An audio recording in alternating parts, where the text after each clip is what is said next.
On today's show, the Nets compete but fall short of their fourth straight victory as Steph Curry and the Warriors silence Brooklyn at Barclays Center. I'll offer my top takeaways from the game on today's episode of Locked On Nets.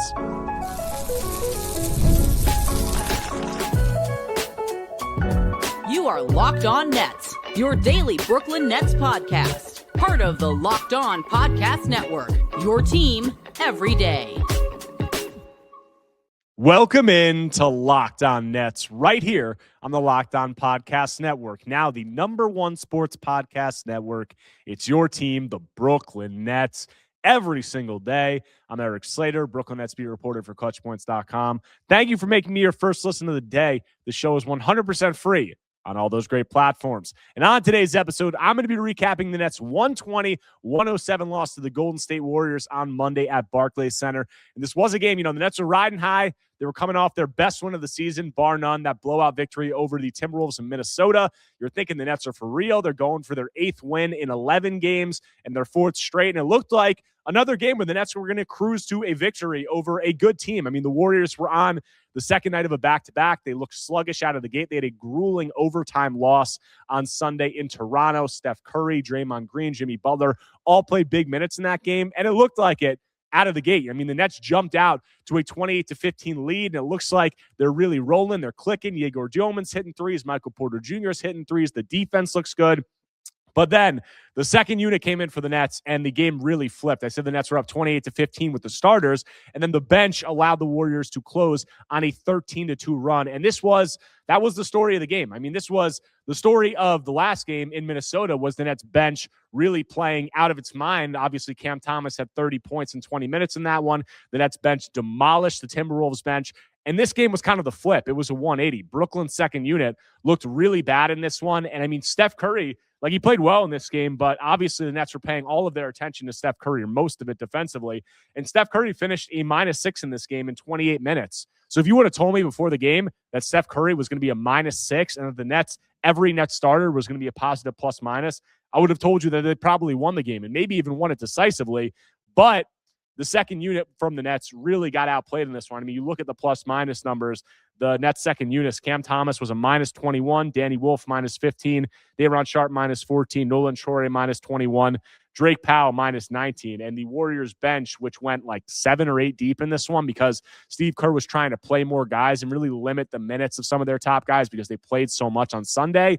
That bench really dominated the Nets bench. And this was, I said, Cam Thomas was the story, and in the Minnesota win, playing really well off the bench. And it was a lot of Cam Thomas again during this Warriors loss in the second unit for the Nets. But it was a lot of Cam Thomas without the same results. I mean, this was a bad CT game. I mean, it wasn't terrible or anything, but it wasn't a good CT game. And I think we saw it kind of reverting back to some of the things that we have seen in the past. And the Nets second unit really just looked like it didn't have any of the synergy that it had during that Minnesota game. I mean, Cam Thomas had 13 points on 5 of 12 from the field, 1 of 3 from 3, had no rebounds, 2 assists, 2 turnovers.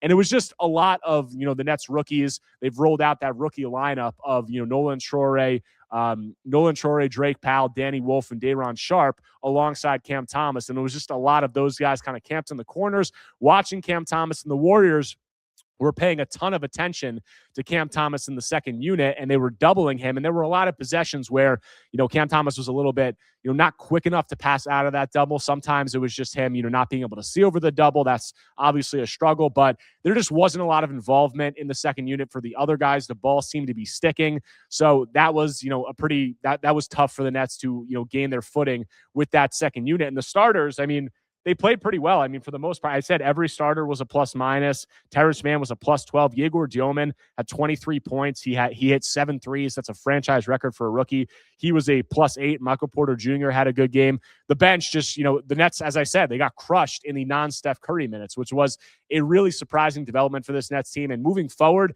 it's going to be interesting to see what the dynamic is in that second unit because, as we said, Cam Thomas came back.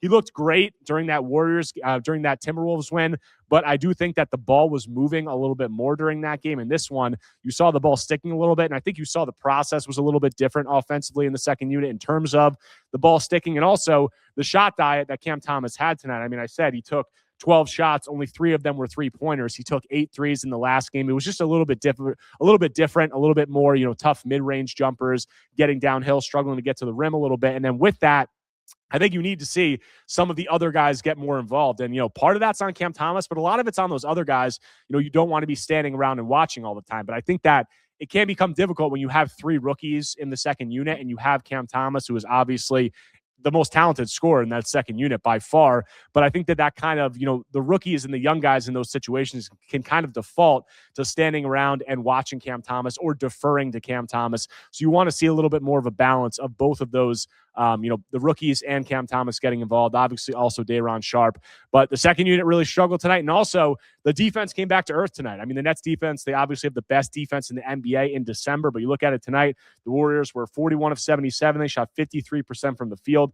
They struggled from 3. The Nets actually, once again did a good job defending the 3-point line and won the 3-point battle by a lot. They made 8 more threes. They attempted 9 more threes than the Warriors and made 8 more in this one. So you would think with that, with Steph Curry being a negative plus minus, all of those things, it would be really difficult for the Nets to lose this game. But as I said, the second unit got crushed, and also the free throw disparity was a big thing in this one. I mean, the Warriors attempted 34 to the Nets 23. They made 11 more free throws than the Nets in this one. So that was one of the biggest differences in the game. And I did think the Warriors got a really friendly whistle tonight. I mean, they had a lot of foul baiting plays. I mean, Steph Curry is obviously incredible at that. Draymond Green had some very favorable calls go in that direction. But Jordi Fernandez has talked about that throughout the season for this Nets team. I mean, this is a Nets team that's featuring, 4 or 5 rookie first-round picks. They have a lot of other young guys on the team. When you're playing with that makeup of your team against teams that have guys like Jimmy Butler, Steph Curry, Draymond Green, you're not going to come out on the, more favored outcome of the whistle. So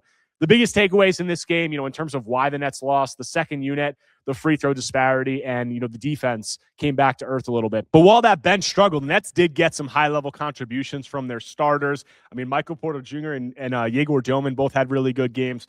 Nick Claxton had a really, really positive performance. I mean, he stuffed the stat sheet. I'm going to get into that later.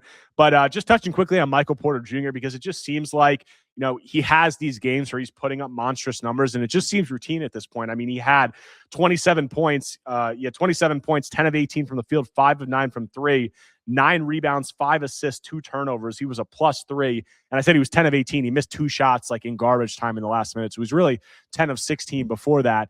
But, MPJ, this is just what he does. I mean, the fan voting results came back for the All-Star game. MPJ was 10th in the Eastern Conference, which was actually higher than I was expecting. But he's playing like an all-star. He continues to do it. Even his games where it's quiet, it's not as loud, he's putting up, 27, 9, 5, good efficiency, low turnovers. I mean, it's just becoming routine at this point. He had 17, as I said, in the first half of this one, really kept them in the game for the extended stretches in the first half after that bench struggled. And he set the tone in the beginning of the game by hitting, a few threes out of the gate. So MPJ is just playing at a really high level. He continues to do what he do. I mean, I got to ask Draymond Green about MPJ after the game, a guy who's obviously played against him, at playoff battles against him when he was in Denver. And he said that, he's just obviously has the ball a lot more, and he's kind of showing everybody the player that a lot of people knew that he was coming out of high school. So that was Draymond's take on it. And I just think that, MPJ is playing at a really high level. And at this point, I would not at all be surprised if he gets the All-Star nod. I mean, he's going to be a reserve, but the All-Star selection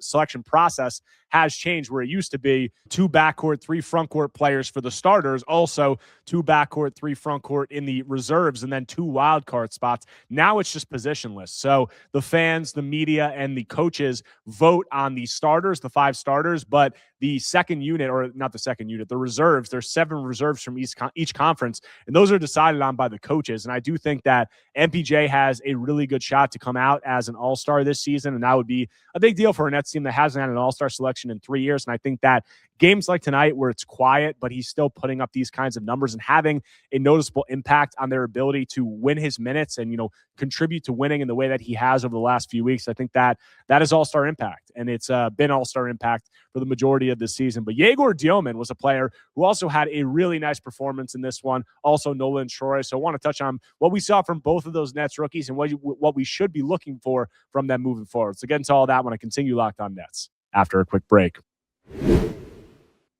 Guys, during basketball season, there's nothing like being in the building, the energy, the crowd, that first big run that gets everyone on their feet. Fans want to be there for those moments, not stuck refreshing screens or guessing what tickets are really going to cost. That's where Game Time comes in. The Game Time app gives fans the advantage back, making it incredibly easy to score amazing tickets, fast, simple, and without the guesswork. Guys, browsing the Game Time app is straightforward and intuitive. Finding tickets takes just a few taps. Seeing the view from your seat before buying makes choosing tickets easy and confident. Prices include fees up front, so the total is clear from the start, and features like zone deals help unlock great seats at even better value. So take the guesswork out of buying tickets with Game Time. Download the Game Time app, create an account, and use code LOCKDOWNNBA. That's LOCKEDON NBA for $20 off your first purchase. Download the Game Time app today and get in on the action.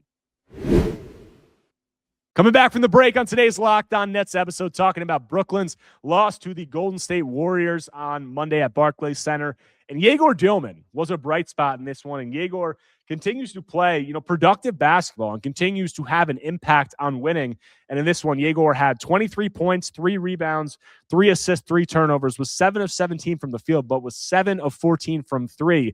And he sets the Nets franchise record for threes in a game by a rookie. So Egor was aggressive in this one, obviously, from the three-point line. We've seen him hunt his shot from the three-point line for the most part, obviously, for this season. But he also, I think that he is just having a tangible impact on winning. I mean, we've talked about it. I talked about it with Jordy Fernandez before the game, and, it's unusual for rookies, especially 19-year-old rookies and ball handlers. I mean, point guards, you can quibble about whether Egor is a point guard or not, but he's handling the ball a lot for this Nets team. And rookie guards coming in, especially on bad teams or, teams that aren't great, having an impact on winning out of the gate, it's unusual. You usually really see those guys struggle initially. And Egor has had his ups and downs, his struggles, but he's a positive net rating for the season. And he's been a positive player. I mean, Lucas Kaplan said it on my last podcast with him after the Wolves win, that Egor's part of the second most played lineup in the entire NBA, and he has a positive net rating, which is pretty unbelievable. And you see in this one, I mean, he struggles, obviously, going to the basket. He's 0 of 3 on twos. He has some turnovers, but his three-point shooting and his defense is giving him a floor. And Egor, as I said, has shown a knack in the past this season for hitting some big shots, and he hit a really clutch fourth quarter three. I mean, the Nets were trying to claw back from a double-digit deficit, and he hit a three with just under 2 minutes remaining to cut it to 4, and it looked like, all right, the Nets have a shot. They can win this one. And then Egor came down on the next 2 possessions. He hit a blocked three, which went the other way for a layup, and then he had a turnover near half court that went the other way for a layup. So that is a learning moment for Egor, but I think that's kind of the rookie experience for a guy like him. I mean, you hit a big shot, you're riding high, and then you have a couple plays that can cost your team the game. I mean, and ultimately, this loss in the grand scheme of things, it's not going to mean that much for the Nets, but Egor having a performance like this and getting to play clutch minutes against a team like the Warriors, that is an overwhelming positive. And as I said, I mean, Egor just continues to contribute to winning. And the biggest reasons for that are his three-point shooting and his defense. Like, that's what's giving him the floor right now. Egor is shooting 36.5% from 3 after this one on 9 attempts per 36 minutes. Him and Con Knippel are the rookies by far who have hit the most threes. Like, they are lapping the competition. And that three-point shooting, as I've said, is a huge deal, as is the defense. I mean, Egor's length has played defensively and all that. The next step is going to be adding some downhill juice, and that's something that I think we've seen in spurts, but it hasn't been there consistent enough. And I think you'd like to see that from Egor in this game. I mean, 14 threes, like, that's great. The Nets want him to shoot as many threes as he can. But 14 threes to 3 2-point attempts and being 0 of 3 from 2, I think that is, obviously you'd like to see a better balance from there. And you're also going to see his playmaking start to show a little bit, because it's been such a weird Egor experience. I was talking about this with reporters during this game. Egor was a guy who last season at BYU, the biggest thing he did by far, his top skill by far, was his live dribble reads, his pick and roll playmaking in the live dribble. And you rarely see Egor now get downhill. Like, the amount of times that he turns the corner on a pick and roll, gets downhill, and is making like a live dribble read on a 2-on-1 or whatever, going downhill in the pick and roll, it's so few and far between. And it's really, just him hunting his three-point shot. And I think that that's confusing for a lot of people who saw him play the way that he did last season at BYU. But the advantage creation and some of the strength as a ball handler, it's just not there yet. And that's going to be the things that the Nets are trying to unlock. But despite that, the way that he can shoot threes, the way that he can play defense, those two things combined with him not really pressing too much and not making too many negative plays, that is giving him a floor and allowing him to contribute to winning as a rookie. So while you're not seeing like the best passer in the draft. Like, you're not seeing those skills shine at the level that you want to yet. You're not seeing him get downhill at the level that you want to yet. He can have games like this where he hits 7 threes, he plays decent defense, and he doesn't make too many negative plays outside of the ones at the very end of the game that are going to cost you too much. And that's a reason why he's a +8 in this one, and he's a net positive overall. So while there are concerns about Egor in terms of his ball handling, his ability to get downhill, his ability to be a self-creator, his ability to handle in the pick and roll, all of that stuff, we are seeing these other things that are giving him a floor. And overall, a rookie like him who's playing this amount of minutes, has the ball in his hands this much, being able to be a net positive and contribute to winning, that's as much of a positive as you can hope for. Now you need to hope that some of the other things develop. And I think that with the worker that Egor is, with the way that this Nets player development staff has been able to work with some other guys as we've seen, I'm pretty confident that it's going to look good. But Nolan Troy is another guy who I think we saw some good things in this one, and it was really just the shooting. I mean, Nolan didn't do a ton because, as I said, he was standing around and watching Cam Thomas a lot, as was, Drake Powell and Danny Wolf and the other rookies in that second unit.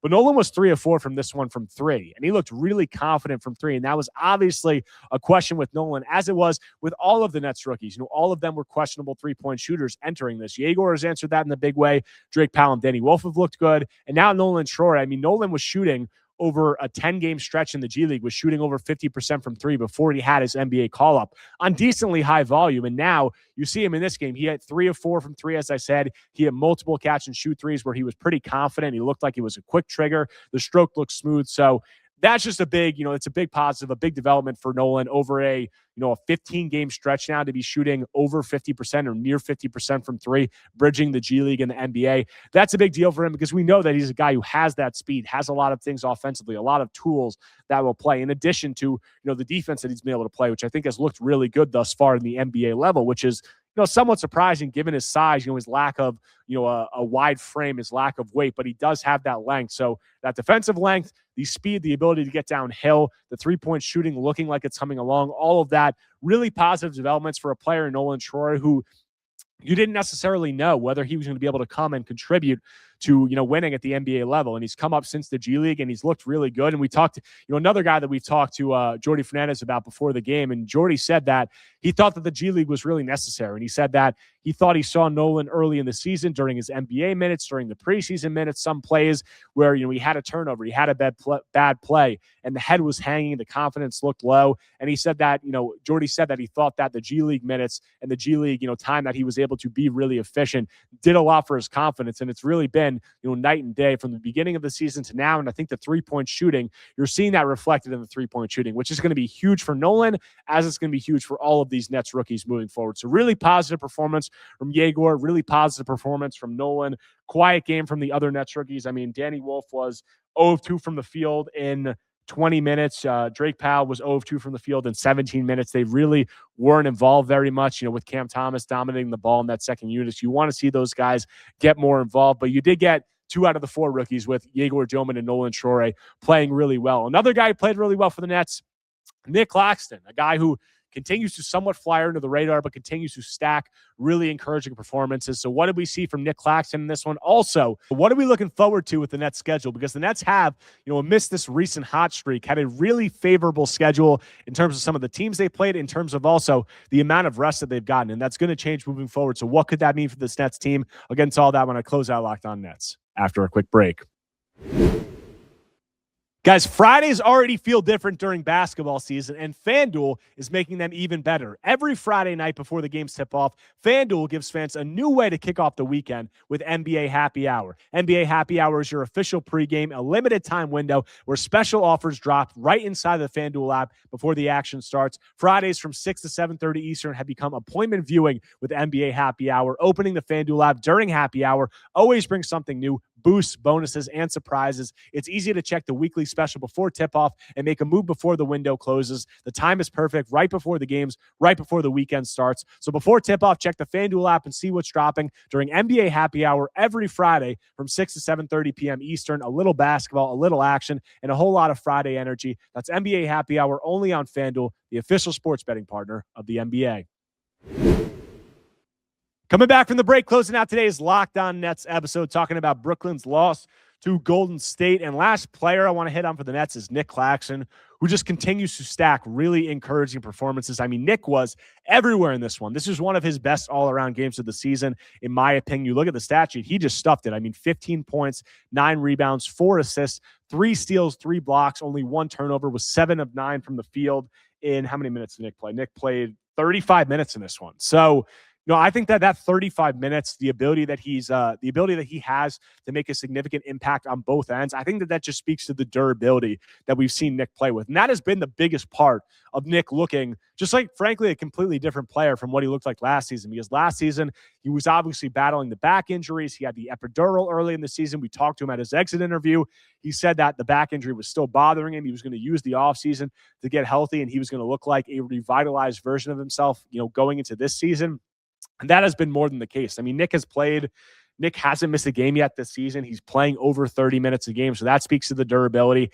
And it just looks completely different in terms of the springiness, the energy, the flashes that we're seeing of Nick being a guy who can make defensive stops, can cover all of this ground on defense, also can go coast to coast and make plays like this on offense, can just be an energizer for this Nets team. That's not something that we saw from Nick last season. He really looked like a shell of himself physically, with the struggles that he was having on the court. And he was really hard on himself. And this season, it's just looked completely different. And we had multiple plays in this one where, you can just see the springiness, the athleticism that Nick once had just completely come back. I mean, he had a huge dunk, nearly a poster dunk over Draymond Green early in the game. He had another play in the second half where the Warriors, I forgot who it was, but somebody drove past Egor Demin. He went down the lane. It was a 2-on-1 with the Warriors, and Nick Claxton was the one defensively for the Nets. And the guy tried to throw a lob, and Nick kind of faked towards the ball handler and then went back, caught the lob out of the air, went down, passed the ball, went down on the court. There was a missed 3. He grabbed an offensive rebound, kind of sidestepped the guy, and then threw down a dunk. And those are just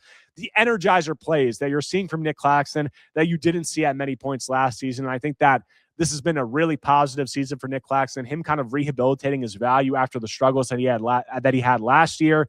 And he's going to be a name, leading up to the trade deadline. Do the Nets want to move forward with Nick Claxton? Do they see this as an opportunity to sell high on him? I'll have more coverage of that, but whether the Nets trade him, whether they keep him moving forward, his value is looking like it's done. It's been revitalized a lot, as have Michael Porter Jr. and other guys on this Nets team. So really positive stuff to see from Nick Claxton.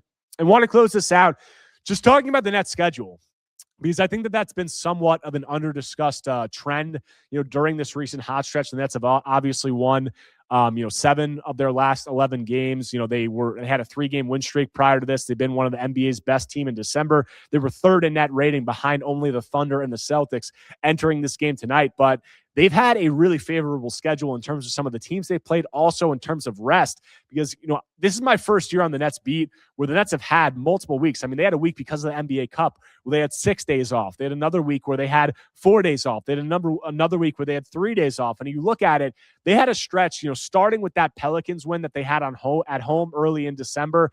They had a stretch where they played from the Pelicans win to the Timberwolves win on Saturday. They had a stretch where they played 7 games in 21 days. So they were averaging, 3 days of rest for each game. And 4 of those were at home. And one of the road games was in Philly. So they've only had to travel to Dallas and to, Minnesota. The only game they played, as I said, 7 games in 21 days. And they've only had to get on a plane twice during that stretch. And a lot of those games have come against sub 500 teams. So they've had a very favorable schedule. I mean, they've played really well as of late. I'm not trying to take anything away from them, but it must be said that, it's been a very favorable schedule for them. And now you look forward, starting the new year, January 1st, they're going to have 17 games in 30 days. As I said, 7 games in 21 games, now going to 17 games in 30 days. And that's a big deal for a Nets team that's, featuring 4 rookies. It's featuring 4 rookies who, some of them, the international guys, are used to playing a lot of games, but the ones who played in college, that's a big adjustment going from the length of the college season to the length of the NBA season. That's one of the biggest things that rookies struggle with. And that's kind of been blessed in this last month, getting so much rest time. The rookies haven't really had to worry about that, but it's going to change. You also have Michael Porter Jr. Obviously, he's been an Iron Man as of late these last 2 seasons, but going to be a lot more games. Nick Claxton, a guy who struggled with injuries. So it's just something to watch. That's going to be playing a lot more. They're not going to be as rested. But, I said 17 games in 30 days from January 1st to January 30th. 9 of those games are coming against sub 500 teams. So they're going to have a lot of winnable games moving forward in this stretch, but they are going to have a lot less rest. And also, in addition, like some of the games have been breaking favorably for them. Like the Timberwolves when the Timberwolves were coming off a grueling overtime loss to the Denver Nuggets. And also in this game, even though they lost, the Warriors were coming off of a grueling overtime loss to the Toronto Raptors. So I'm interested to see how it is moving forward with them getting a lot less rest, with them playing a lot more games and a lot more nights. Can Jordi Fernandez keep these guys playing at the same effort level? Can the rookies bring the same juice? Can all of these guys stay healthy? It's going to be a big thing to watch. But I think that, while this was a loss for the Nets, it was another game where they were competitive with one of the better teams in the league, and they did get some encouraging performances from several rookies and also obviously several starters. So encouraging stuff in that regard, and I'm really interested to see what it looks like moving forward. But that's all I got for you guys on today's Locked On Nets episode. If you guys do not already, make sure to subscribe to Locked On Nets on YouTube and wherever you get your podcasts, whether Apple Podcasts or Spotify. If you enjoy the content, take a second right now, smash that like button, leave a comment, leave a 5-star review. Anything you could do to engage is much appreciated. But that's got a couple more days off, and they're going to be coming back for another game on Thursday. So I'll have coverage of all that and more when I'm back tomorrow talking more Brooklyn Nets basketball.